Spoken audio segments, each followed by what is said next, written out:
حضور یہ سوال مسٹر مدن ککریا صاحب جو کوم لین ویسٹ نیو مالڈن سے ہیں جی ان کا ہے، اور وہ اس محفل میں تشریف رکھتے ہیں جی لیکن انہوں نے مجھے کہا ہے کہ میں ان کا سوال پڑھوں۔ ٹھیک ہے، شوق سے۔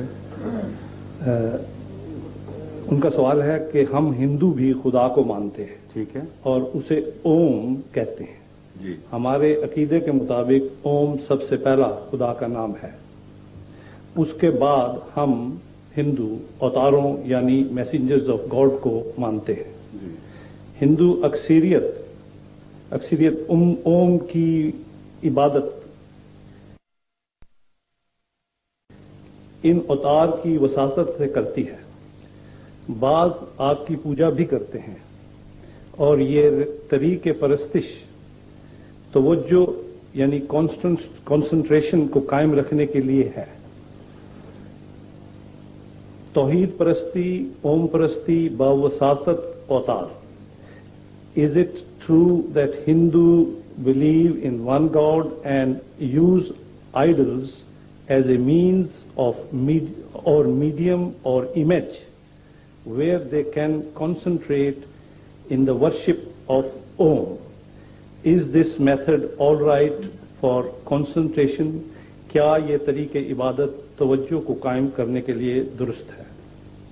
میرے نزدیک یہ محض نفس کا دھوکہ ہے، اور سوال کرنے والے اگر خود اپنے نفس میں ڈوب کے دیکھیں تو ان کو معلوم ہوگا کہ اوم تو کہیں اوپر کہیں موجود ہے۔ جو مانگا جاتا ہے وہ دولت ہو تو لکشمی دیوی سے مانگی جاتی ہے، بیٹے لینے ہو تو ایک اور خدا سے مانگے جاتے ہیں، اور ہر چیز کے لیے دیوی دیوتا بن چکے ہیں۔ جب توجہ اس کی طرف مرکوز کرتے ہیں تو دو غلطیاں پیدا ہوتی ہیں۔ اول یہ کہ وہ دیوی بھی نظر نہیں آ رہی،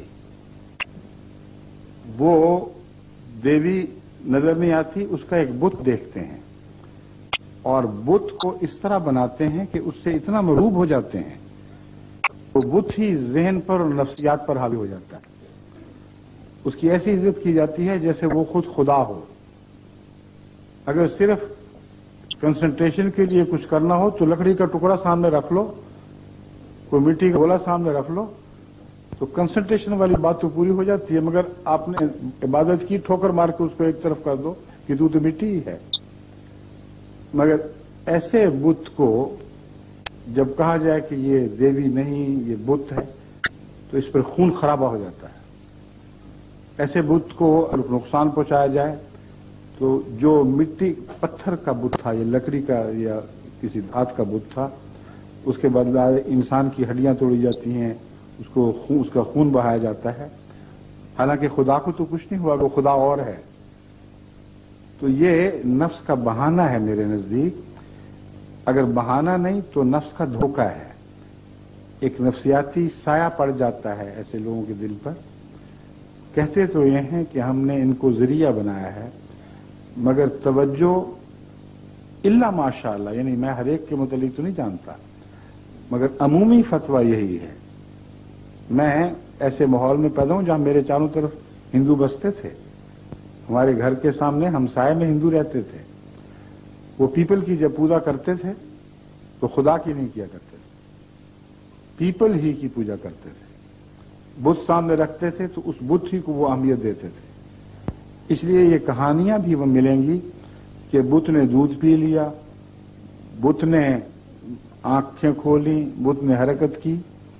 یہ جو قصے بتوں کے گرد گھڑے گئے ہیں، یہ ظاہر کرنے کے لیے گھڑے گئے ہیں کہ خود یہ اپنی ذات میں خدائی صفات رکھتے ہیں۔ اس لیے یہ شرک ہی شرک ہے۔ توجہ کا ایسا انتشار اپنی ذات میں خدا کی طرف توجہ قائم کر لیے کے لیے نہیں، بلکہ توجہ ہٹانے کے لیے ہے۔ اس لیے آخری خدا کے تصور سے کچھ نہیں مانگا جاتا، ان جھوٹے مصنوعی تصورات سے مانگا جاتا ہے۔ اب یہ بات دوسرے پہلو سے بھی غلط ہے، میں نے کہا تھا دو نقص ہیں اس میں۔ اول یہ کہ جن کو یہ دیوی دیوتا کہتے ہیں ان کو فی ذات ہی خدا کے ساتھ ہمیشہ سے موجود بتاتے ہیں۔ میں نے